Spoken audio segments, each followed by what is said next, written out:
King and pawn endings are the building blocks of all other positions, and a single move can be the difference between winning, drawing, or losing a game.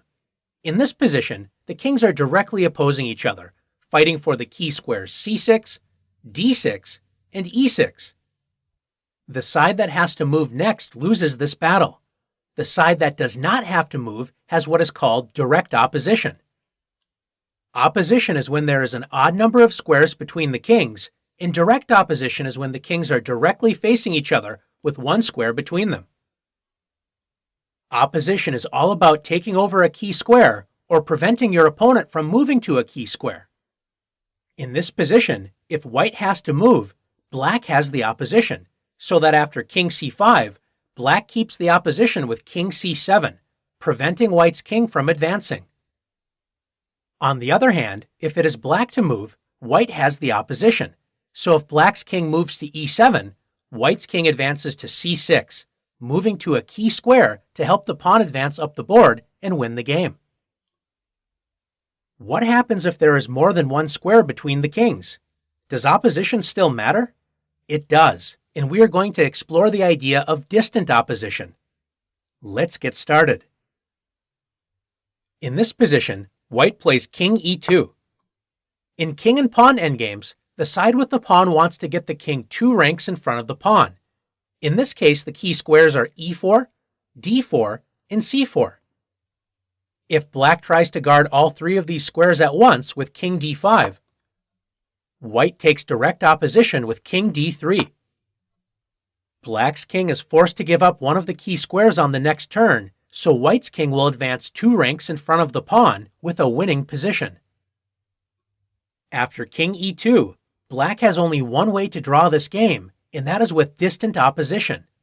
Where can black's king move to get on the same file as white's king with an odd number of squares between them? If you found king e6, great job. There is an odd number of squares between the kings, 3 squares, and it is not black's move. This means black has distant opposition.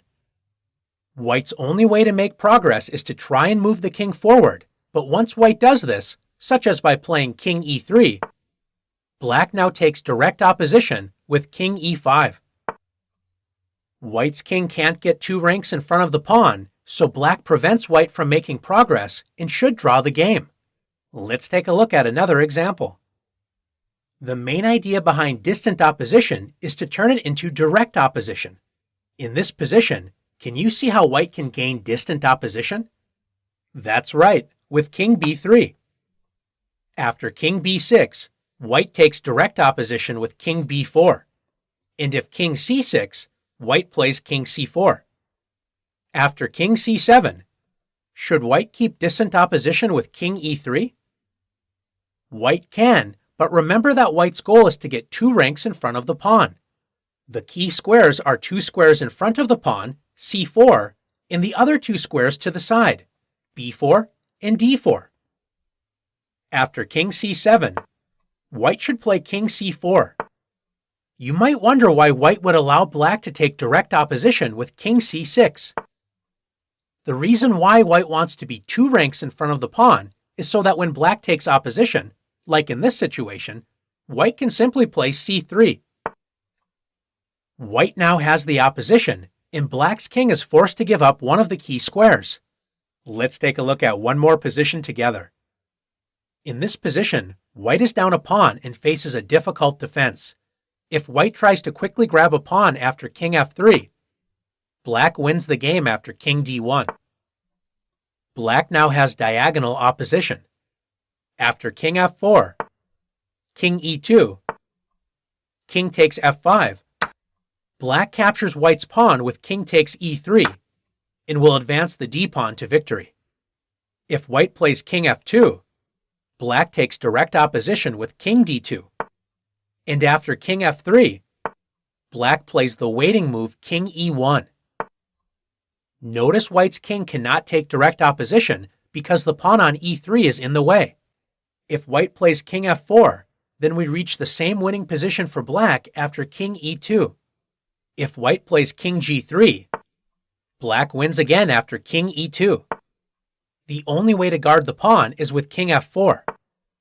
and black now takes direct opposition with king f2. White is forced to give up the pawn and enter the same losing position we looked at earlier.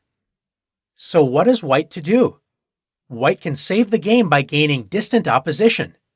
After king g1, there is an odd number of squares between the kings, and it is not white's move.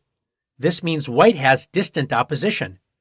If black plays king d2, white takes direct opposition with king f2. After king c2, white keeps the distant opposition with king g2. And after king c3, white continues to shadow the black king using distant opposition with king g3. Amazingly, black cannot make any progress. White will continue to shadow black's king until sooner or later black tries to attack white's pawn with king d3. White can now gain direct opposition with king f3. Black has one last trap after king c2. What should white play? If white plays king e2, black now wins the game because after king c3, white loses the opposition because white cannot play king e3. After king f3, king d3. If king f4, black plays king e2. And if king f2, black plays king d2, returning to positions we already studied when black has a winning endgame.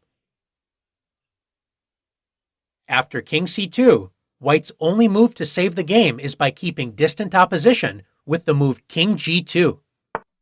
White shadows the king using distant opposition and waits for a moment to take direct opposition. Black cannot make any progress. Now that you've learned how to both win and save positions using distant opposition, let's put your skills to the test.